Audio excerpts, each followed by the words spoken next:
ደብቆ ያዘው ሽጉጥ ላጣርጓ ወጣና 3 ጊዜ ተኮሰ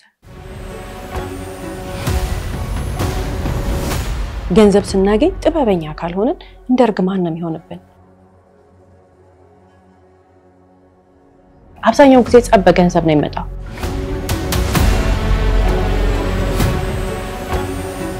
ወላጅ ለሚወደው ልጁ ህይወቱ የሚገነባበትን ነገር እንጂ ህይወቱ የሚጠፋበትን ነገር ሰጥቶ አይሄድም የአይምሮ ጉዳት አይምሮ ውስጥ ያልተፈታች ችግር ለህይወታችን በጣም ከባድ ጉዳት አላት ሰላም የስቱዲዮ ፕሮግራም ተከታታዮቻችን ስለ ህይወት ቲቪ በየሳምንቱ በዚህ ሰዓት ይዞላችሁ የሚቀርበው ፕሮግራማችን አሁን ይጀምራል ስለ ህይወት ፍርድ የተሰጠባቸውን እውነተኛ ወንጀል ታሪኮችን ለእናንተ ለተመልካቾች በድራማ መልክ ያቀናበርን ይዘን የምንቀርበው ፕሮግራም ይሆናል የዛሬውን ፕሮግራም ይዤላችሁ የቀረብኩት እኔ በስራት ገመቹ ነኝ እስከ ፕሮግራማችን ፍጻሜ ድረስ አብራችሁን ቆዩ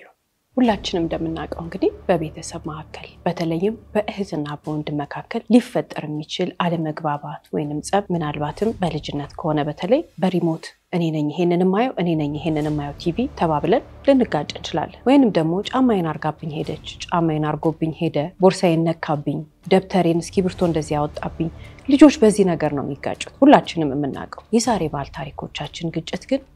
በውርስ በመሬት ከዛም ባለፈ ደግሞ በእልህ እኔ እበልጣለሁ በሚል ስሜት ተነሳስቶ ፍጹም የቤተሰብነት ስሜታቸው ጠፍቷል ደም መሆናቸው እህትና ወንድም መሆናቸው ተረስቶ ዛሬ የሚያከራክራቸው አንድ ጉዳይ አለ እሱም ያባታቸው መሬት ነው ያባታቸው መሬት ላይ ትንሽ የተሰራች ቤት አለች ታዲያ እዚህ ታሪክ ላይ የምንመለከተው ሌላው ነገር እንግዲህ የቤተሰብ ትርጉሙ ከመሬት ባለፈ በደም ተዋልዶ ተሳስሮ አብሮ በፍቅር ያደገ ሰው ይረዳዳል ይተጋገዛል በተለይ የሐዘን ሲኖር በተለይ ችግር ሲኖር የገንዘብ ችግር ሲኖር ልጆች አድገው እርስ በራስ ሲረዳዱ አንዱን ሲያስተምር አንዱን በስራ ሲያግዝ አንዱ ቤቱን ለማደራጀት ሲጣጣር ነው የምናውቀው አይደል እዚህ ቤተሰብ ውስጥ ግን እየሄዱ ያሉበት መንገድ ለመረዳዳት ሳይሆን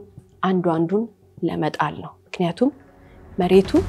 ከደማቸው ከትስስራቸው ከቤተሰብነታቸው አልፎ መጠፋፊያቸው ሊሆን ነው እዚህ ቤተሰብ ውስጥ የተፈጠረው ነገር ግን መሬት ቤተሰቡን ያባላበት ቤተሰቡን አከራክሮ አጨቃጭቆ ብቻ ያለፈበት ሳይሆን የአንድን ሰው ህይወት ያጠፋበት አጋጣሚ ነው እስከ ፕሮግራማችን ፍጻሜ ድረስ አብራችሁን ቆዩ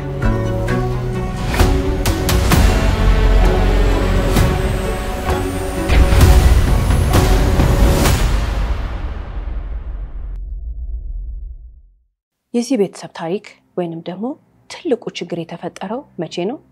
እዚህ ጋር ልክ አባታቸው ሞቶ ገና ለቅሶ ላይ ያሉ ነው አባታቸው ሞቶ ለቅሶ ላይ ያሉ ስንል ግን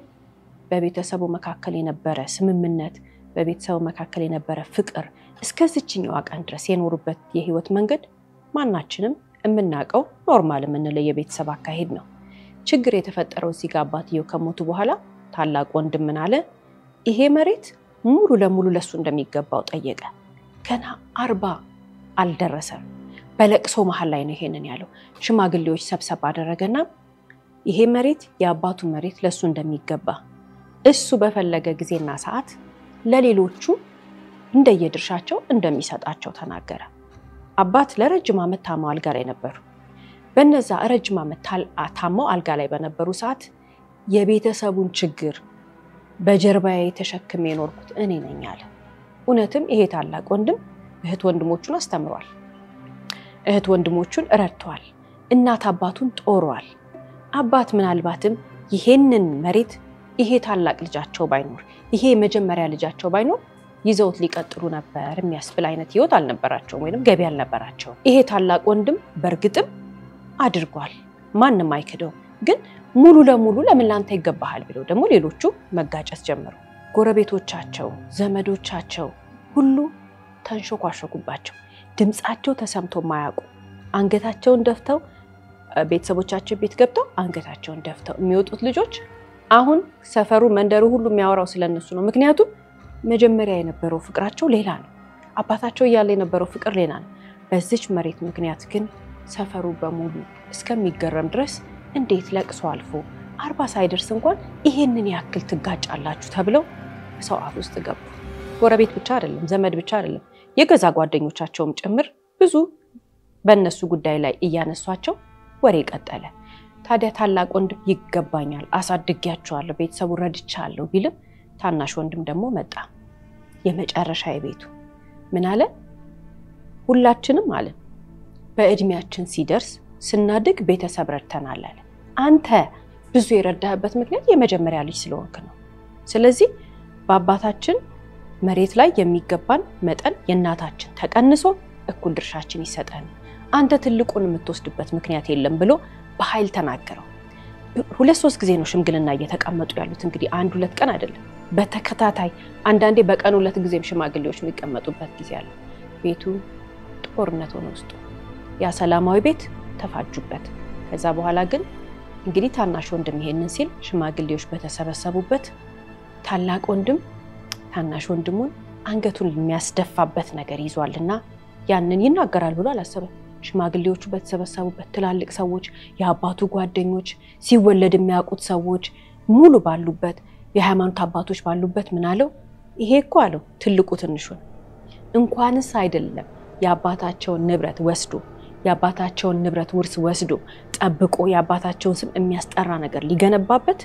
የራሱንም ቤተሰብ በሰነ ስርዓት እያስተዳደረ አይደለም። ለምን ሲባል በየከተማው እየዞረ መጠጥ ቤት ማምሸትና ከዛ ቀጥሎ ደግሞ በገንዘብ ከቡና ቤት ሴቶችን እየገዛ የሚያድር ወንድ ነው። ቤተሰቦቹን እንኳን የሚያስተዳድር አይደለም እኮ በስርዓት ብሎ በሰፈሩ ሰዎች ፊት በሽማግሌዎች ፊት አንገቱን የሚያስደፋው ነገር ተናገረ። ታናሽ ወንድም አው አንገቱን ደፋ። ይሄ ስራው በሁሉም ሰው ዘንድ ይታወቃል። ይሄ አመሉ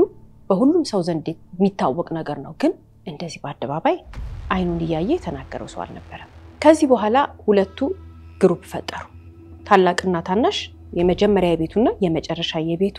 ኃይለኛ የሚባል ውጥረት ውስጥ ከገቡ በኋላ የየራሳቸውን ግሩፕ ከእህትና ከወንድማቸው ጋር መፍጠር ጀመሩ። ታናሽ ወንድም ይህችኛዋ እህቱ ከሱ ጋር ሆነች። ታላቅ ወንድም ደግሞ አንድ እህቱንና አንድ ወንድሙን ይዞ አንድ ላይ ሆኑ። ስለዚህ እዚህ ጋር 3 ናቸው። ታላቅ ወንድም፣ አንድ እህት፣ አንድ ወንድም። እዚህ ጋር ደግሞ ታናሽ ወንድምና አንድ እህቱ ብቻ። ስለዚህ 5ቱ 3-2 ሆነው ጸባቸውን ቀጠሉ። በዚህ መሃል ሽማግሌዎች የነሱን ጸብ ስለሰለቻቸው ምንድነው የምታወሩት አሏቸው። እኛ እኮ አሉ 40 አልፎ በሰነ ስርዓት ስማችሁ ሳይጠፋ ነገሮችን እናድርግ ብለን ነው እንጂ አባታችሁ እኮ ኑዛዜ ያላችሁ። ስለዚህ እኛ ምን ሄደው በኑዛዜው መሰረት ነው ሽማግሌዎች ጋር የተቀመጠ ኑዛዜ አለ ብለው ተናገሩ። አባት ይሄንን ኑዛዜ ያስቀመጡት በህጋዊ መንገድ ህግ አረጋግጦት ከ10 ዓመት በፊት ነው። ከዛ ደግሞ ለሚያምኗቸው ሰዎች አስቀምጠዋል ማለት ነው። ይሄ ኑዛዜ ወረቀት ሲመጣ ግን ለሁለት ተከፍለው ግሩፕ ሆነው ሲፋጁ የነበሩት እህትና ወንድም ያልጠበቁት ነገር አለ። ለምን? አባትየው ትልቁን የንብረታቸውን መጠን እንዲሰጥ የፈለጉት ተስፋ ለሚባል ለዚህ ወጣት ተስፋ ማን ሰምተው አይተውም ስለዚህ ልጅ መኖር ምንም የሚያውቁት ነገር የለም። እህትና ወንድም ሽማግሌዎቹ ግን ያውቃሉ። አመጡና ህጋዊውን ወረቀት ቁጭ አረጉላቸውና ተስፋ የሚባል ሰው አለ፣ የአባታችሁ ልጅ ነው። አባታችሁ እንደውም ትልቁን ድርሻ የሰጡት ለሱ ነው። ለሱ ከተረፈ በኋላ ነው እናንተ የምትካፈሉት አሏቸው። ተስፋን በሰላም ተቀበሉት፣ ወንድማችሁ ነው ያሉት ሽማግሌዎች የሚወያዩበትን ቀን አዘጋጁላቸውና ተስፋ የተባለውን ወጣት ለማየት ቸኮሉ። በራሱ የሚተማመን ከአባቱ ጋር በደንብ ግንኙነት ያለው አባቱን ጠንቅቆ የሚያውቅ የሚስጥር ልጅ መሆኑን የተረዳ ወጣት ይሄ ተስፋ የተባለው ግለሰብ ወደ ቤታቸው ሲመጣ ግን ደነገጡ። ለምን? ትንሹን ወንድማቸው ጋር የ3 ወር ልዩነት ነው ያላቸው። መንታ ይመስላሉ። አንድ አይነት ነው መልካቸው። ወንድማችን አይደለም ብለው ሊከራከሩ የማያስችል ተመሳሳይ መንታ የሚመስሉ ናቸው። የዚህን ጊዜ እህትና ወንድም ተያይተው በጣም ደነገጡ። ትንሹን ይመስላል ተባባሉና ቁጭ ሲል ተስፋ የመታወቂያ ፓስፖርት ወይ በርዝ ሰርቲፊኬት ምናምን አይደለም ማረጋገጫው፣ ከአባቱ ጋር ሆኖ የተቀመጠ የፎቶ የቪዲዮ ማአት ማስረጃ አለው። አባትየው አልጋ ላይ ሆኖ ጣር ላይ ሆኖ በህይወት እያሉ የተቀረጸ ቪዲዮ አለ ለልጆቻቸው መልእክት። ተስፋ ይባላል፣ የሚስጥር ልጄ ነው ያሉት። ወንድማችሁ ነው እንዳታገሉት፣ እሱን ስላላሳደጉት ከሱ ጋር አብሮ ስላልኖሩ ካሳ እንዲሆነው ከንብረታቸው ላይ ትልቁን ለሱ እንዳወረሱት ቁልጭ አድርገው በቪዲዮ ለልጆቻቸው አስቀምጠዋል። በጽሁፍም አስቀምጠዋል። አደራ ብለዋቸዋል። እንደውም ምን አድርገዋል አባትየው እሱን የከለከለ ሰው ብለው ተራግመዋል እዛ ቪዲዮ ላይ ልጆቻቸው ማለት ነው ከዚህ በኋላ ይሄ ቤተሰብ በጣም በሚያሳዝን ሁኔታ 3-2 ሆነው ሲፋጠጡ የነበሩ እህትና ወንድም አሁን ተስፋ ሲመጣ ትልቁና ትንሹ እንደዛ ሊጋደሉ የሚከራከሩት ጸባቸው በረዳልና እንስማማ የሚል ሐሳብ አምጥተው ህይወታቸውን እየቀጠሉ ባሉበት ሰዓት ነበር እንግዲህ ወንድምየው ምን አደረገ በዚህ በኩል ተስፋ ጋር ሄዶ ይነዘንሰዋል ያሳምነዋል ያንተና የተስፋና የትልቁ ድርሻ አንድ ላይ ሆኖ ትልቁን ቤት ሙሉን ቤት እንውሰደው ምክንያቱም ተስፋን ካሸን ማሸነፍ እንደማይችል አውቋል እነዛን ተጭኗቸው አሸንፋቸዋለሁ ብሎ ያስባል ተስፋን ግን ማሸነፍ እንደማይችል አውቆታል ምክንያቱም ኮንፊደንስ አለው ኮስታራ ነው ምንም ሊያረጋው አልቻለም ተጭኖ ሊያሳምነው እንደማይችል ሲያቅን ወደሱ ሊያመጣው ፈለገ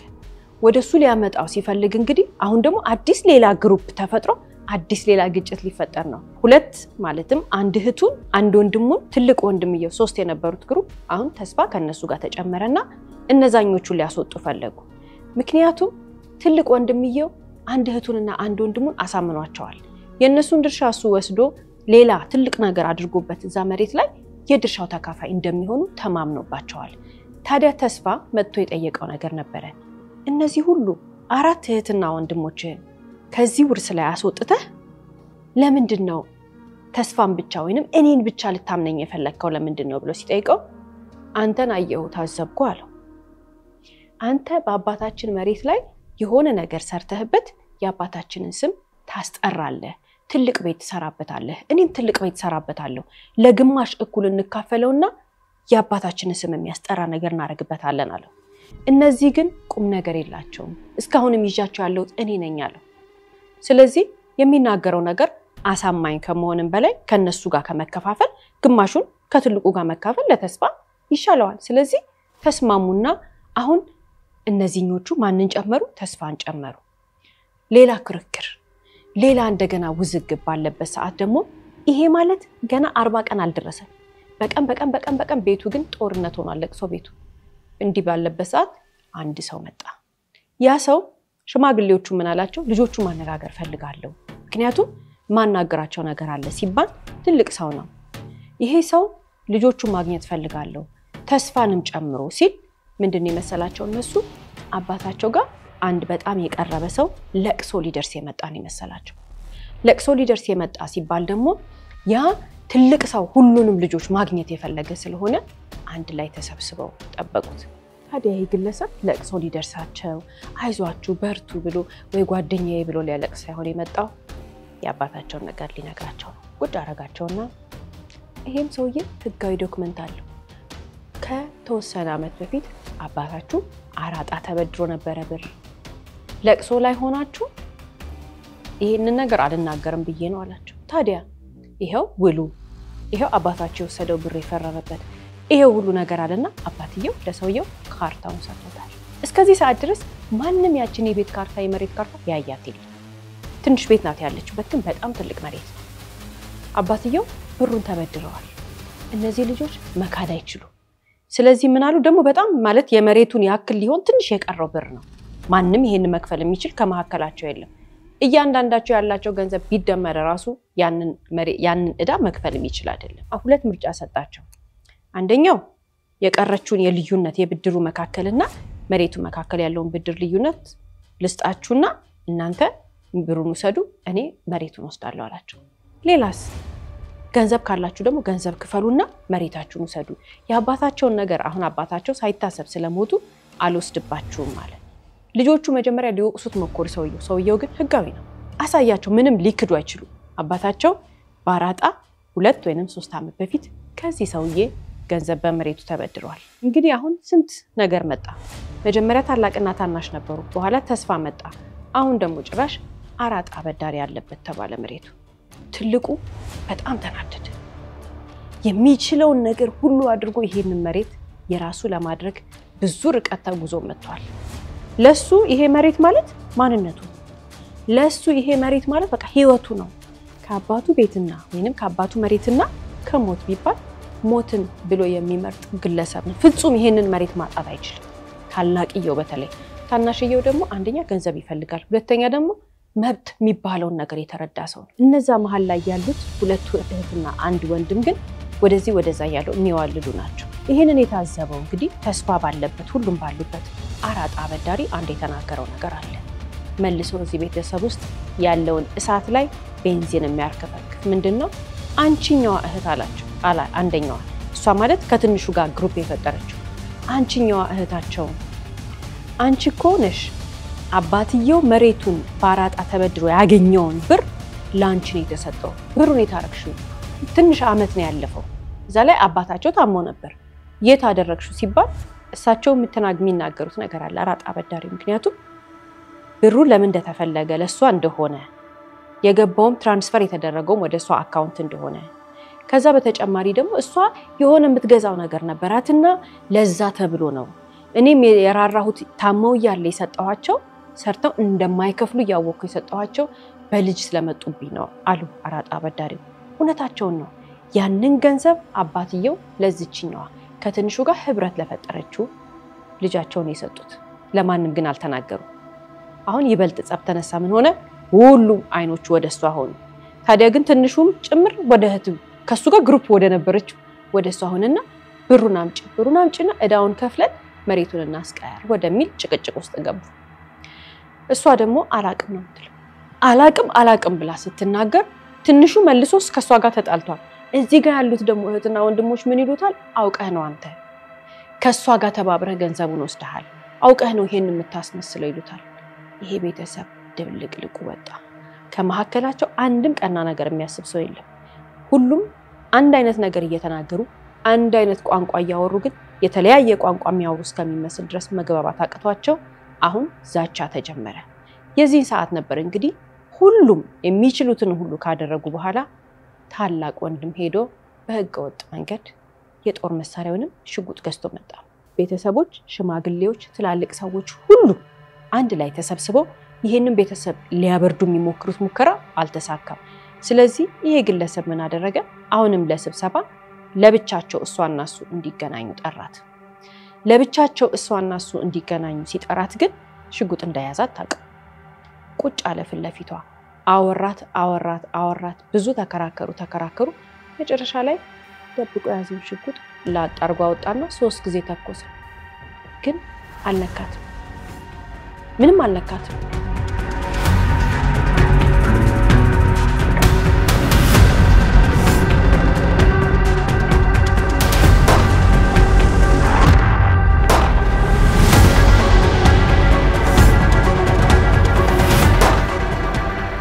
በአንገቷ በግራ በኩል 3ቱም ጥይቶች አለፉ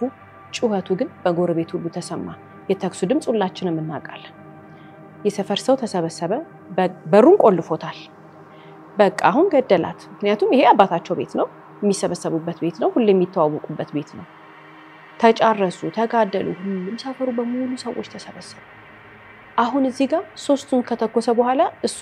የሚያረጋው ነገር አያውቅም አይደል እሷ እየሮጠች ወጣ አንድ ክፍል ውስጥ ቆለፈች እሱ ለብቻው ቁጭ ብሎ ቆየ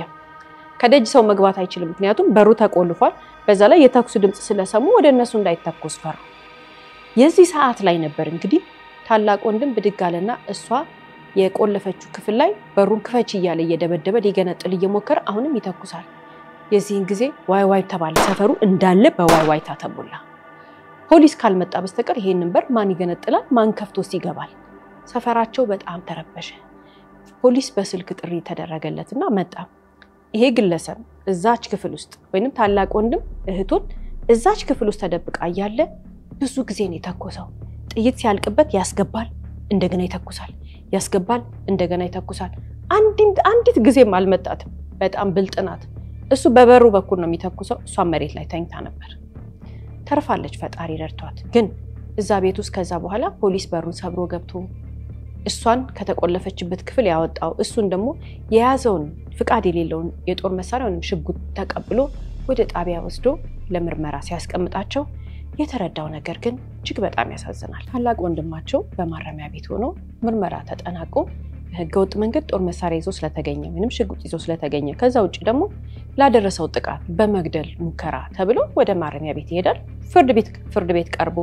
ፍርዱን ተቀብሎ ማለት ነው በዚህ መሃል ግን ፖሊስ የተረዳው ነገር አለ ምንድነው እዚህ ቤተሰብ ውስጥ የተፈጠረው ችግር በየትኛው መንገድ ይሁን መፈታት ያለበት ግን የህግ መግባት ወይንም ደግሞ የህግ በመሐከላቸው ጣልቃ መግባት ግዴታ ነበር ግን ፖሊስ እንኳን ሊያሸማግላቸው ሲሞክር በፍጹም ማይሸማግሉ ቤተሰቦች ናቸው ስለዚህ ታናሽ ወንድም ገንዘቡን ወስዳለች ከተባለችው እህታቸው ጋር ሆነው የይገባኛል ጥያቄ የወራሽነት ጥያቄ ለፍርድ ቤት አቀረቡ እንግዲህ ልክ እዚህ ጋር ነበር አራጣ በዳሪው የሚሰራውን ያቃል ህገወጥ እንደሆነ ያቃል ወዲያውኑ ያለውን ነገር በጠቅላላ በሰው ስም በመናምን አደረገና ውክልና ሰጥቶ ካለበት ቦታ ድራሹ ጠፋ ግለሰቡ ከሀገር ወጣ እስከዚህኛው ቀን ድረስ መጥቶ ያቃ እንኳን አይደለም በተወልዶ ባደገበት በሚሰራበት ሚስት አግብቶ ልጅ ወልዶ ምናምን በሚኖርበት ሀገር ወደ ሀገር ውስጥም እንዳልገባ ሁሉም ሰው ይናገራል ፖሊስም ያቃል ጠፋ ለምን የታወቀ አራጣ በዳሪ ነበር ከዛ በተጨማሪ ደግሞ እነዚህ እህትና ወንድም የሚገባቸው ፍርድ ቤቱ ያካፈላቸው በምን አይነት መንገድ ነው ያባታቸው ኑዛዜ ተጠብቆ ልጆቹ 6 ናቸው የናትየው ድርሻ 50% አለ አባትየው ከዛ ከ50% ላይ 45%ን ትልቁን የሰጡት ለተስፋ ነው ለምንድን ያለን እንደሆነ የተረዳነው ነገር ስላላሳደጉት ከሱ ጋር ስላልኖሩ ለሳቸው የሚስጥር ልጄ ነው የሚሉት ስለዚህ ያንን ነገር ሰጥተውት የተቀራውን ደግሞ ለ5 እንዲካፈሉ ተደረገ በህግ አግባብ ድርሻቸውን ተከፋፈሉ እዚህ ጋር በጣም የሚያሳዝን ነገር አለ ምንድነው አራጣ በዳሪው ጠፋ ተስፋ ድርሻውን ይዞ ሄደ እናትየው በጣም ተሰማቸው እዚህ ታሪክ ውስጥ ትልቅ ሀዘን የገጠማቸው ከባላቸው ሞት ባልተናነሰ ልባቸውን የሰበረው የልጆቻቸው በዚህ መጠን እንደገንዘብ ብሎ መጨካከን ነበርና ተረዱ ምን አሉ እንግዲያውስ አሉ የራሳቸውንም ድርሻ እሳቸው በህይወት ይያሉ ለ5 ለራሳቸው ልጆች እኩል አካፈሏቸው እናታቸው ድርሻቸውን ሰጧቸው ለልጆቹና እናት ከትልቁ ልጅ ጋር ህብረት ፈጥራ ከነበረችው ልጃቸው ጋር ሆነው እሷ ቤት ገብተው ኑሯቸውን ቀጠሉ ያቺኛዋ ገንዘብ ወስዳለች የተባለችው ያቺኛዋ ጎረቤት ዘመድ ጓደኞቿ ሁሉ የታደረግሹ ያንን ገንዘብ ብለው ያገለሏታለች በተለይ ትልቁ ወንድማቸው ወደ ማረሚያ ቤት ከመግባቱ በፊት እንደዛ አድርጎ ተኩሶባት ሊገላት የሞከራት እህታቸው ግን ሰው ሁሉ አግልሏታል ድርሻዋን ተቀበላለች ሰው ሁሉ አግልሏታል ቀና ብሎ የሚያናግራት ዘመድ የለም ምክንያቱም አንቺ ጋር ነው ያለው ብሩ ብለው ማን ትልቅ ይሄን አስተዋጽኦ ያደረገው እንድትጠላ ማረሚያ ቤት ያለው ትልቁ ወንድማቸው ነው እሷም ተወልዳ ካደገችበት አግብታ ልጅ ከወለደችበት ሰፈሯ ከናት ከአባቷ ቤት አጠገብ ነበር የምትኖረው ያላትን ነገር ሁሉ ትታ ብድግ ብላ ሌላ እማትገኝበት ከተማ ገብታ ህይወቷ መኖር ጀመረች ይሄ ቤተሰብ እስከ ወዲያኛው ድረስ ላይ ተያዩ እጅግ በጣም ተጎድተዋል አዝነዋል ሲባል እንግዲህ ግለሰቡ ለፈጸመው ወንጀል ወይንም ደግሞ ታላቅ ወንድማቸው ላደረሰው በደል ህግ ፊት ቀርቦ ቅጣቱን ተቀበለ ቅጣቱን ተቀብሎ የእርማት ወይንም ደግሞ ማረሚያ ቤት የሚኖረውን ጊዜ ጨርሶ የወጣ ቀን ከማረሚያ ቤት እንደዛሬ ወጣ ከዛ ማንጋ ሄደ ያቺ እህቱ የትኛዋ ከሱ ጋር ህብረት ፈጥራ የነበረችው እናትየውን ይዛ ያለችው ወይንም እናቷን ያኖረች ያለችው እህቱ ቤት ገባ ከማረሚያ ቤት ወደ እሷ ቤት ሲመጣ ምሳ ሰዓት አካባቢ ነበረ ከዛ ቁጭ አለ ልረፋላቸውና ወደ መኝታ ቤት ከገባ በኋላ ቁጭ ብሎ ወረቀት ላይ የቤተሰቦቻቸው ንብረት ለሱ ካልተሰጠው መኖር እንደማይፈልግ ገልጾ እዛው የተፈታ ቀን ራሱን አጥፍቶ አገኙት ማለት ነው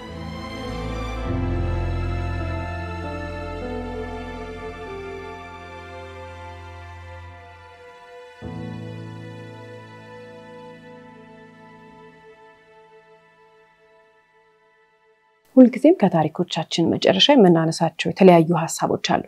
የዛሬ ባል ታሪኮቻችንን ተመልክተን ሁላችንም ልባችን ያዝናል አይደል ገንዘብ በዚህ መጠን የሰውን ልጅ አይምሮ ተቆጣጥሮ መጠፋፋያ ሲሆን የሁሉንም ሰው ልብ የሚሰብር ነገር ነው ለዚህ ነው ገንዘብ ጥበበኛ ሰው ጋር ብቻ ነው መሄድ ያለበት ወይንም ገንዘብ ያለ ጥበብ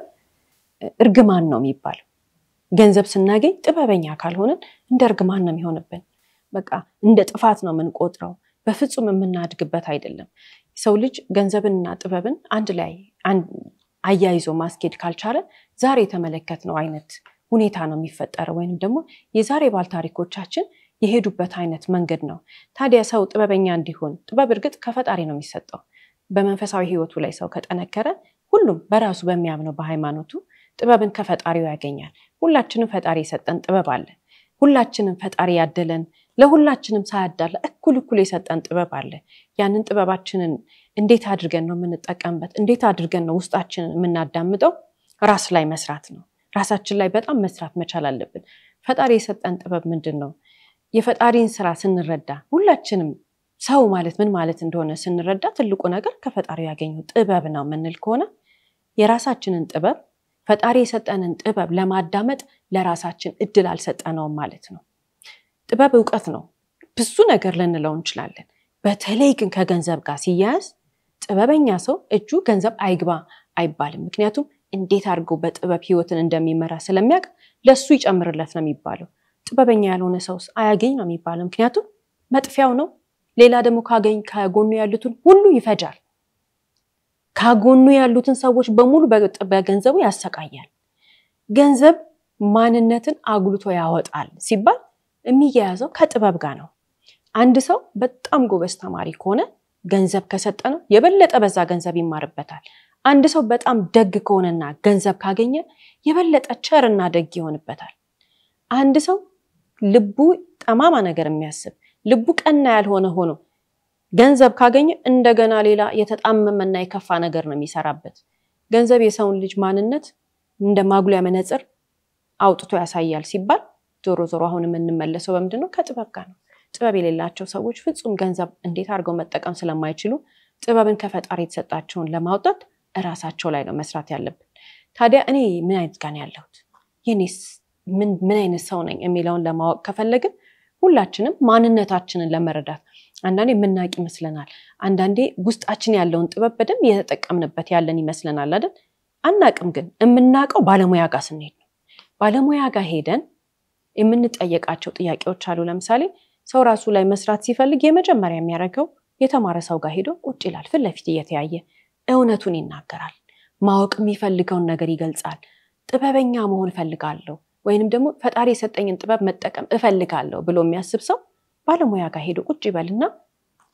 ማውራት ይጀምር ያ ባለሙያ የሚጠይቀው ጥያቄዎች አሉ የዛን ሰው አስተሳሰብ የሚለካበት የራሱ መንገድ አለው ያም ባለሙያ ይሄንን ለማወቅ አንድ ሰው ጥበበኛ ነው አይደለም የሚለውን ለማወቅ ለሚያስችል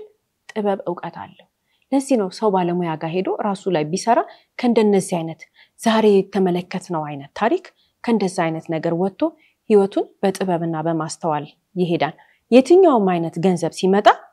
የትኛውም የገንዘብ መጠን የሰውን ልጅ አይሞቀው አይበርዶም ጥበበኛ ከሆነ ጥበበኛ ሰው ሰፍ ትልቅ ገንዘብ ቢመጣም ምንም አይመስለውም ገንዘብ ቢያጣም ምንም አይመስለውም ለምን የሚተማመንበት ፈጣሪ የሰጠው ጥበብ አለ ፈጣሪ ከሱ ጋር እንዳለ ያውቃል አንዳንድ ሰዎች ተመልክተናል አይደል ብዙ ነገር አላቸው ኢቭን ቤታቸው ስንገባ ህይወታቸው ላይ ስንገባ ነው እንዴ ይሄም አለው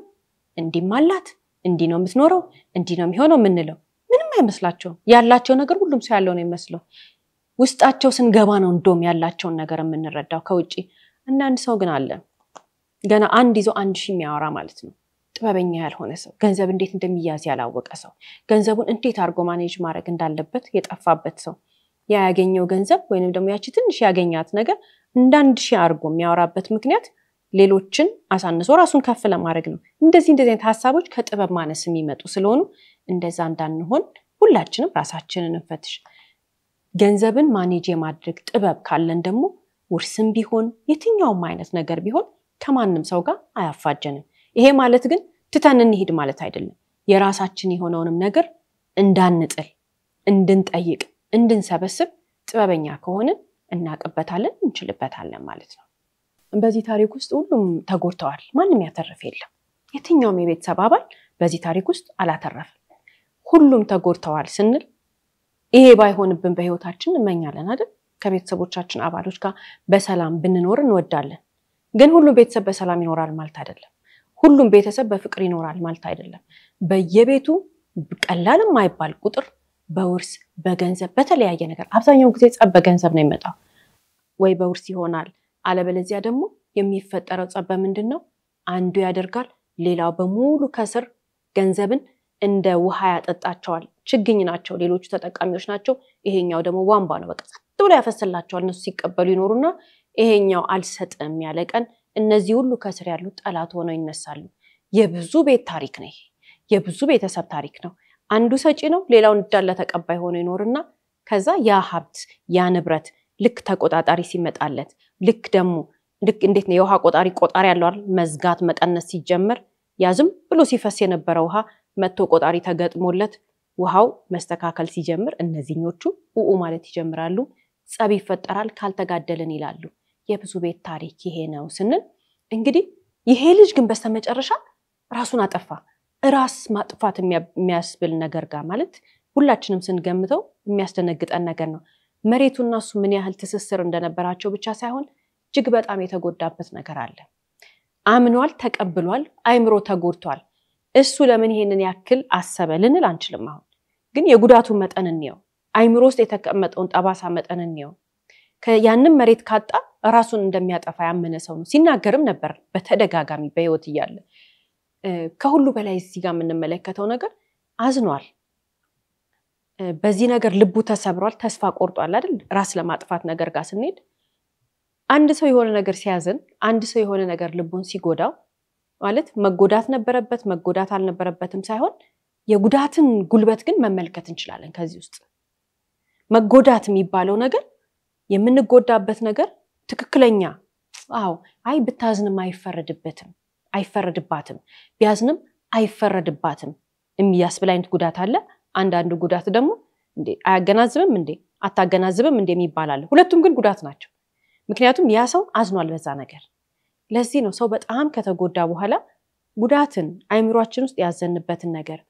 ልባችን የተሰበረበትን ነገር እንቅልፍ የታጣበት ነገር ዝም ተብሎ ተደፍኖ ከተቀመጠ ወደ ሌላ ቁስል ነው የሚሄደው ሰው ያዘነበትን ነገር ያ ችግር አድሬስ መደረግ መቻል አለበት ተንቆ የሚታለፍ ነገር አይደለም በጣም ውስጣችን በሆነ ነገር ካዘነ ትክክል ነኝ ትክክል አይደለሁም ማዘኔ ብለን ሳይሆን የምንጠይቀው ውስጣችንን እናከም መጀመሪያ ውስጣችንን እናድን አንዳንዴ በማይሆን ነገር አሁን የዛሬ ባል ታሪካችን በውሸት እውነት አርጎ አስቦ ነው አይደል አንድ ሰው 5 እህትና ወንድም ኖሮት 6ኛ ከውጭ የተወለደ ልጅ መጥቶ 6 እህትና ወንድም ይያለው ሙሉ ንብረቱ የእናቱንም ጨምሮ የሱ እንደሆነ ማሰብ ስህተት ነው ግን ተጎርቷል ማሰቡ ጎርቶታል እቺ ችግር መፈታት ነበረባት እቺ ችግር አይምሮ ውስጥ የነበረችው ችግር ይዟት ወደ ማረሚያ ቤት ሄደ ከማረሚያ ቤት ሲወጣ ራሱን ገደለ በጭንቀት ውስጥ በሐሳብ ውስጥ በጉዳት ውስጥ በሚሆን ይሁን በማይሆን ነገር የሰው ልጅ አይምሮ እንደተጎዳ ራሱ ካወቀ እንቅልፍ ማጣት አለ ማልቀስ አለ ማዘን አለ በር ዘግቶ መጨነቅ አለ ለምን እኔ ላይ ይሆናል ብሎ ብዙ ነገር ማሰላሰል አለ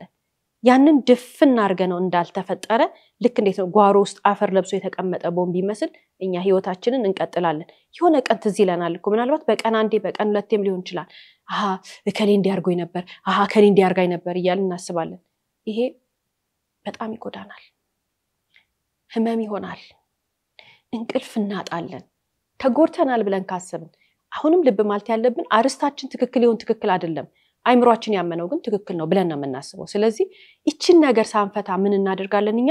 ማታ ወደ መኝታ ይዘነው እንሄዳለን ያቺ ወደ መኝታ ይዘናት ሄድነው ነገር እንቅልፍ አይወስደንም ስናሰላስላት እናድራለን ብዙ ሰዓት 8 ሰዓት 7 ሰዓት 9 ሰዓት መተኛት ያለብንን ትንሽ ሰዓት ተኝተን እንነሳለን እንቀጥላለን ምግብ መብላት ያቅተናል ወይ በጣም እንበላለን ቀን ላይ ሰው ሁሉ እየተጫወተ እየሳቀ ምሳ ሰዓት ለምሳሌ ስራ ምሳ ሰዓት ሊሆን ይችላል ወይ ሻይ ሰዓት ሊሆን ይችላል ወይ ከጓደኞቻችን ጋር ሻይ ቡና ልንጠጣ ወተን ይሆናል ሰው ሁሉ እየተዝናና እኛ ግን ፍዝስ ብለን የምናስበው ያ ተጎዳን ያልነበትን ነገር ነው ምን ያህል ሰዓታችን እየበላው ነው እንቅልፋችንን ነስቶን ምግብ ከልክሎን ከሰው ጋር መጫወት መሳቅ ከልክሎን አስተክዞን አይምሮአችን የያዘው ነገር ካለ ምንም ነገር ይቅርብን ከዚህ የበለጠ ቅድሚያ የሚሰጠው ነገር የለም ባለሙያ ጋር እንሂድ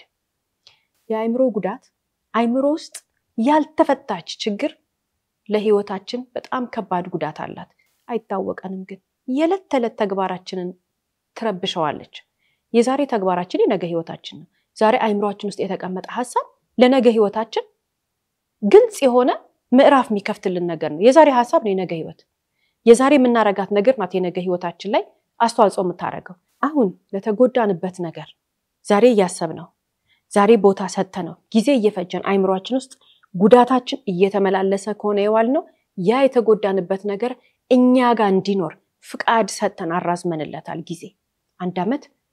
2 አመት 3 አመት እየተባለ የሆነ ቀን በደረሰብን ጉዳት ምክንያት 10-20 ዓመት እንደዋዛ ሊያልፍ ይችላል። ግን ከተረዳን ውስጣችን የሚያሳዝነው ነገር ካለ ውስጣችን የማይቀበለው እንዲህ መደረግ አለበት ሳይሆን ይሄ መደረግ የለበትም ብለን የምናምንበት ሐሳብ ካለ ባለሙያ ጋር እንሂድ። የሳሬ ባለሙያ በየቦታው በየጤና ጣቢያው በነፃ አሉ። በርካታ ሰዎች በነፃ ያግዙናል። የምንችል ከሆነ ደግሞ ከፍለን መታከም መቻል አለብን። ይሄ የስነልቦና የምክር አገልግሎት የሚሰጡ ባለሙያዎች ጋር መሄድ እጅግ በጣም ይጠቅማል። ታዲያ የስነልቦና የምክር አገልግሎት ሲባል ግን አንድ ሰው ስለተጨነቀ ስለከፋው ምናምን የሚሄድበት ሳይሆን ህይወቱን በአግባቡ መምራት ሲፈልግ ባለሙያ ጋር የሚያውቅ ሰው ጋር ትልቅ ሰው ጋር የተማረ ሰው ጋር ከሱ የተሻለ ሰው ጋር ሄዶ የምክር አገልግሎትን ሰጥቶ ህይወቱን የሚመራበት ሁኔታ ነው። ልብ ማለት ያለብን በቤተሰብ መካከል ግጭት ይፈጠራል። በቤተሰብ መካከል የእውነት ማለት ያልተግባቡበት ነገር ከሐሳብ ወይንም ደግሞ ከእውቀት ማነስ ሊሆን ይችላል። አንዳንዴ ሆን ተብሎ ይደረጋል። ማስተዋል መቻል አለብን። በቤተሰቦች መካከል በተለይ በውርስ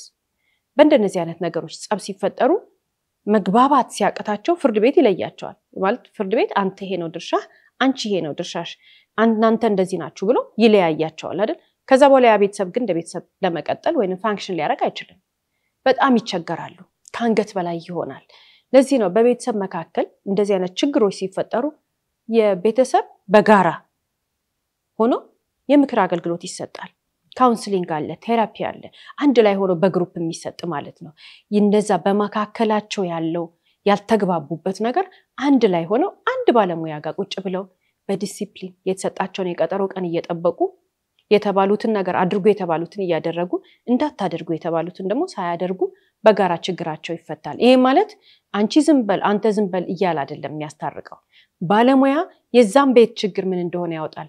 ብዙ ጊዜ የኮሚኒኬሽን ችግር ነው። ሰዎች ተደማምጠው ተከባብረው ተስማምተው የመነጋገር ልምድ ስለሌላቸው ራሳቸው በጭንቅላታቸው አንዱ የሚናገረው አንደኛ ተደራርቦ ነው የሚወራው። ስንከራከር አንዱ ሐሳቡን ሳይጨርስ አንደኛው ያወራል። አንደኛው ማለት የፈለገው ነገር ሌላ ነው፣ አረንጓዴ ነው። አንደኛው ማለት የፈለገው ነገር ደግሞ እያልክ ያለው አረንጓዴ ነው ሳይሆን እያልክ ያለው ቢጫ ነው ብሎ መከራከር ይጀምራሉ። ይሄ ስርዓት ያለው የኮሚኒኬሽን ሲስተም እንዲኖር ስርዓት ያለው የቤተሰባዊ ሪሌሽንሺፕ እንዲኖር ካውንስሊንግ በጣም ይረዳናል። ይሄ የሚሆነው ግን ሁሉም ሰው ተመሳሳይ ልብ ካለው፣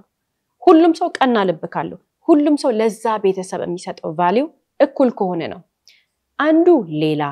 አንዱ ሌላ ሐሳብ ካለው ግን ፍጹም ለመስራት ወይንም ደግሞ ይሄ ቤተሰብ እንደ ቤተሰብ ለመቀጠል ይቸገራል ማለት ነው። ስለዚህ ግን የምናየው ቤተሰባዊ ሪሌሽንሺፓችን እንዲቀጥል የምንፈልግ በገንዘብ ምክንያት ጸብ እንዳይኖረው በውርስ ምክንያት መጨራረስ እንዳይኖር የሚፈልግ ትልቅ ሰው ማድረግ ያለበት ነገር በጋራ ሆኖ ችግሩን በዚህ መንገድ መፍታት ይችላል። በካውንስሊንግ የቤተሰብ ችግር መፍታት እንደሚችል መረዳት መቻል አለብን። የተለያየ ቤተሰብ ውስጥ የተለያየ አይነት ኑሮ አለ። አንዳንድ ቤተሰብ ገንዘብ ንብረት ያፈራል። አንዳንድ ቤተሰብ ደግሞ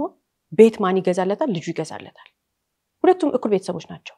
ይሄኛው ቤተሰብ ገንዘብ ያፈራል፣ ይሄኛው ቤተሰብ ደግሞ ስለሌለው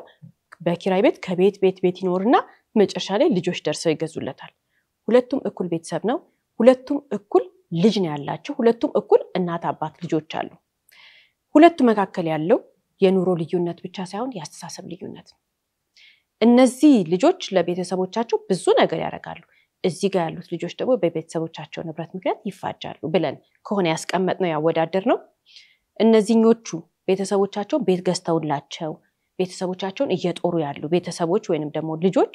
የተረዱት አንድ ነገር አለ። ይሄኛው በውርስ የሚፋጁት ልጆች ያልተረዱት ምንድነው ያለን እንደሆነ እነሱ ቤተሰብ ሰርቶ ያገኘውን ገንዘብ ልጅ የበለጠ መስራት ይችላል። አንድ ቤተሰብ ውስጥ ያለ ምክንያቱም ጄነሬሽኑ ይለያያል። ይሄን ጊዜና ያን ጊዜ አንድ አይደለም። ያ ጊዜና ይሄ ጊዜ በጣም ብዙ ይለያያል ነገር ስንል አሁን ብዙ ኦፖርቹኒቲ አለ። ቤተሰቦቻችን ሰርተው ያገኙትን ነገር የበለጠ እኛ ልንሰራ የምንችልበት እድል እንዳለ አይምሮአችን ካመንን በውርስ አንጣላ። እኛ የበለጠውን ለማግኘት ነው መሄድ ያለብን። እኛ ከነሱ የበለጠ ነገር እንሰራለን ስንል ግን ትልቅ አስተዋጽኦ የሚያደርገው ቤተሰብ ነው። ወላጅ ልጆቹን ሲያሳድግ ገንዘብ እንዳለው ወራሽ አንተ ነህ እያለ እሱ ልጁ ከዛ የበለጠ መስራት እንደማይችል አይምሮ ላይ ያሳመነ እነዚህ ማለት ተራ ንግግሮች ናቸው። የቤት ሰራተኛ ሊሆን ይችላል ይሄን የሚናገረው። ያ ቤተሰብ ገንዘብ ይኖረዋል፣ ንብረት ይኖረዋል፣ እየታየ ነው የሚኖረው አይደል? ሲያድግ ይሄን ቤት የሚወስደው ከሌ ነው። ስታድግ ከሌ ነች የምትወስደው። ዘመድ ሊሆን ይችላል፣ የቤት ሰራተኛ ሊሆን ይችላል። ልጆቹ ውስጣቸው ያወቁ ያደጉት ነገር ነው ሲያድጉ ራሱን የሚገልጠው ስለዚህ ልጆቻችንን ስናሳድግ ሁለት የተለያየ ቤተሰብ ያልነው አለ አይደል የትኛው ቤተሰብ ነው መሆን የምንፈልገው ልጆቻችን አድገው ከኛ በልጠው ከኛ የተሻለ ህይወት ኖረው እንደውም ለኛ ስጦታ የሚሰጡን ቤተሰቦች ወይንም ልጆች እንዲሆኑ ነው እንጂ ማድረግ ያለብን ከኛ የሚጠብቁ በውርስ የሚጋደሉ እንዳይሆኑ የምናደርገው መጀመሪያ ካስተዳደግ ነው መጀመሪያውኑ እኛ ያለንን ነገር እንዲንቁት አድርገን እናሳድጋቸው እነሱ የበለጠ ማግኘት እንደሚችሉ አስረድተን ማሳደግ መቻል አለብን አለበለዚያ ልጆች በውርስ ይጣላሉ ይጋደላሉ ሲባል እንደ ዛሬ ባል ታሪኮቻችን በአንድ ቤት ውስጥ ትልቅ መሬት ነው በርግጥ አንድ ትልቅ መሬት ላይ ትንሽዬ ቤት ያረፈባት ቤት ግን የብዙ ሰዎችን ህይወት ጠላልፋ ያዘች እስከ ወዲያኛው ድረስ የቤተሰብ ላይገናኝ የተለያየበት የሰው ነፍስ የጠፋበት ምክንያት መጀመሪያው ነው የልጆቹ አስተሳሰብ ላይ አልተሰራም ይሄንም በግልጽና በድፍረት ማለት እንችላለን ብዙ ቤተሰብ ሰርቶ ለፍቶ በመሃል የሚሾልክ ነገር ሊኖር ይችላል አትሊስት ግን ሁሉም ልጆች ወደዚያ አይመጡ ሁሉም ልጆች ያንን ጸባይ ይጣሉትም ስለዚህ ማስተዋል መቻል አለብን ይሄንን የምናደርገው እንዲህ አይነት ወላጅ እንዲህ አይነት በጥበብ የምንኖር ወላጅ ሆነ ልጆቻችንን የምናሳድገው ለማንም ብለን አይደለም ኃላፊነታችንን ለመወጣት ነው ልጆቻችን ልጆቻችን ሁሉ ጤነኛ ሆነው እንዲሄዱ እንዲኖሩ ስናደርግ እኛ የምናስቀምጠው ሌጋሲ ይሄ ነው ማለት ነው ልጆቻችን በሰላም የሚኖሩ ከሆነ መልካም ቤተሰቦች ነን ልጆቻችን እርስ በራስ የሚፋጁ ከሆነ ልጆቻችን እርስ በራስ በብዙ በውርስ በተለይ የሚገዳደሉ ከሆነ ልጆቻችን መካከል ሳይከባበሩ የምናየው ነገር ካለ አንዱ የምናነሳው ኢሹ ምክንያት የወላጅ ስንፍና ነው ወላጅ ምንድነው እየሰራ ያሳደጋቸው ወላጅ ምንድነው እያደረገ የነበረው ነገር ወላጅ ትኩረት ሰጥቶ ለዚህ ነገር ሰርቷል ወላጅ በመካከል ላለ ሪሌሽንሺፕ በውርስ እንዳይጋደሉ እህትና ወንድም እንዲደጋገፉ ያደረገው ነገር አለ ማለት ገንዘብ በእህትና በወንድም መካከል መረዳዳት ያለ ነገር ነው እህት ለወንድሙ ይሰጣል እህት ለወንድሟ ትሰጣለች ወንድማማቾች ገንዘብ ይሰጣጣሉ እህትማማቾች ገንዘብ ይሰጣጣሉ ሲባል ጤናኛ የሆነ የገንዘብ መቀባበል እንዲኖራቸው አድርጎ የሚያሳድጋቸው ግን ወላጅ ነው አለበለዚያ እሱ የለውም ስጪው ይባልና አንደኛው ዝም ብሎ ይሰጣል የላትም ልጅ ስጫት ይባልና ዝም ብሎ ይሰጣል ያኛው ይቀፈቀፋል እንደውም ከሌለው ልጅ ጋር ነው ብዙ ጊዜ ወላጅ የሚያብረው የለውም ብሎ ያለውን ልጅ አቢዩዝ ያረጉታል ይሄ ለማንንም አይጠቅምም ይሄ መጀመሪያ እኛ ራሳችን እንደ ወላጅ ውስጣችንን አርመን ነው ከዛ ማስተካከል ያለብን አንዱ የለፋ አንደኛው እንዲሰጥ ውርስ ለእከሌ ይገባል እንዲህ አይነት የተዛባ ሚዛናዊ ያልሆነ ትክክለኛ መስመር የሌለው አስተሳሰብ በልጆቻችን መካከል እንዲኖር የምናደርገው እንደ ወላጅ እኛ ራሳችን ነን ይሄ ደግሞ የሚጀምረው ካስተዳደግ ነው ከታች ነው መስመር ያልተበጀለት አስተዳደግ መስመር ያልተበጀለት ንግግር መስመር ያልተበጀለት የማዳላት ሁኔታ መስመር ያልተበጀለት አንዱ ያገኝ አንዱ ይጣም አስተሳሰብ እኛ ይዘራነው ነገ ጧት ልጆቻችን ድረስ ይሄዳል ልክ እንደ ዛሬ ባል ታሪኮቻችንና መታረም መቻል አለብን ሁልጊዜም እንደነዚህ አይነት ታሪኮች ደግሞ ስናይ የሚጠቅመን ነገር ምንድነው ያስተካከለ እንድንሄድ ነው ታዲያኛ የደረሰን ያደግንበት ቤተሰብ እንደዛ ከሆነስ ሰላማዊ ያልሆነ ቤተሰብ ከሆነ የሚጣላ የሚደባደብ ምናምን ከሆነስ እናያለን እናስተውላለን ትክክል ነን አይደል በሰነ ስርዓት በዲሲፕሊን መኖር የማይችል ነው ውጥትንልና የራሳችን ኢምፓየር እንገነባለን ከኛ ከዚህ በኋላ ይሄ ነገር ይለቅ ብለን ወደፊት የምንፈጥረው ትውልድ ያንን እንዳያደርግ እኛ ግድግዳ የዛ የጸብ የጭቅጭቅ በውርሴ መከራከር በአንቺ እንደዚህ አንተ እንደዚህ የሚለውን ነገር ወደ ኋላ ጥለነው እኛ እዚህ ጋር የማይነቃነቅ ግንብ እንሆንና ዘራችን ልጆቻችን የልጅ ልጆቻችን ሰላማዊ ስነ ስርዓት ያለው ህይወት እንዲኖሩ እኛ ከዚህ ጀምሮ መቀጠል ይችላል ወደዚህ ያለውን መጣል እንችላለን ምንም ማድረግ ስለማይቻል ምክንያቱም በጸብ በክርክር በንትርክ መካከል የሚያድግ ልጅ መኖር የለበትም ልጆች ሰላማዊ ኢንቫይሮንመንት ነው የሚያስፈልጋቸው የኛ የዕለት ተዕለት የህይወት ውጣ ውረዳችን ራሱ ይበቃል የዕለት ተዕለት የህይወት ውጣ ውረዳችን ሲባል ልጆች በህይወታችን ስንወጣና ስንወርድ በአይናቸው ያያሉ አይተው ነው ደግሞ የሚገነዘቡት ፈተናዎቻችንን የዕለት ተዕለት ሩጫችንን ያያሉ ቤት ውስጥ ያለውን ውጣ ውረድ ያያሉ ያ ይበቃል ያክስት ልጅ ያጎት ልጅ የጎረቤት ልጅ የጓደኛ ልጅ የእንትና ልጅ የእንትና ቤተሰብ እየተባለ ሌላ የሚመጣ ኢሹ መኖር የለበትም በልጆች ማየትም የለባቸውም አይመጥናቸውም እነሱ መማር መብላት መጫወት መኖር ነው አይደል ህይወታቸው እኛንን ምናስተምራቸው ነገር ምናስተምራቸው እንጂ እንዲህ አይነት ትርምስምስ ነገር ማየት የለባቸው ለአይምሮአቸውም አይጠቅምም አይ እንዲህ አይነት አስተዳደግ ይላሉ ሰዎች ተደብቀው ልጆቹን ማሳደግ በኋላ ለዓለም ሲወጡ መልመድ አለባቸው አንክዳቸው ዓለም ምን አይነት እንደሆነ ለማስተማሪያ እንዲያውም ረጅም ሰዓት ነው የምናገኘው ዓለም ምን እንደሆነ እንድናስተምራቸው ስርዓት ያለው ሰዓት ነው የምናስተምራቸው አይምሮአችን እዚህ ጋር ከጸብ ከምናምን ጋር ካልተያያዘ ለልጆቻችን በጣም ብዙ ጊዜ ይኖረናል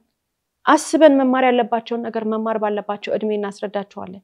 ማወቅ ያለብንን ነገር እያነበብን እናሳውቃቸዋለን ዋናውኛ ማወቅ ያለብን ነገር ከንትርክ ከንዝንዝ ከምናምን አካባቢ ራሳችንን ገለል አድርገን ህይወታችን ላይ ፎከስ ማድረግ ነው የዛኔ ለልጆቻችን ማድረግ ያለብንም ነገር አንድ ላይ ተስተካክሎ ይመጣል ማለት ነው ሌላው የዛሬ ባል ታሪኮቻችን ውስጥ እንግዲህ እዚህ ቤተሰብ ውስጥ ማንም ያተረፈ የለም ስንል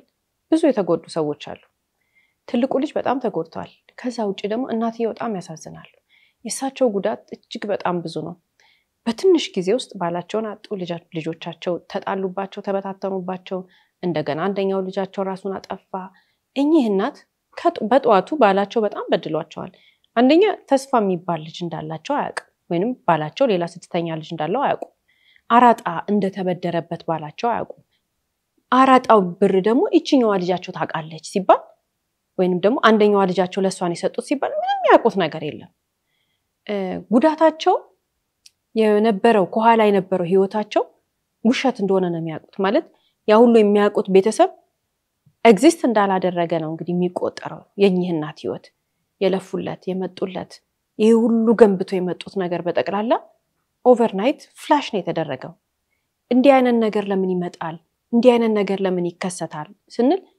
ኃላፊነት ከጎናችን ያለ ሰው ኃላፊነት የጎደለው ተግባር ስለሚፈጽም ነው ተስፋ ሊወለድ ይችላል እንደ ተስፋ አይነት ብዙ ልጆች በየቤቱ ተወልደዋል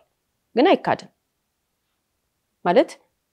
ምን ነገር ነበረበት ልጆቹ ማወቅ ነበረባቸው ውርስን የገዛ ንብረታቸውን አብሮ ያፈሩትን ውርስን የሚያክል ነገር ውልና ማስረጃ ሄደው ለዚህኛው ልጅ ሲያወርሱ እሳቸው ከሞቱ በኋላ እንደፈለጉ ይሁኑ ብለው ራስ ወዳድ የሆነ ውሳኔ ነው የወሰኑት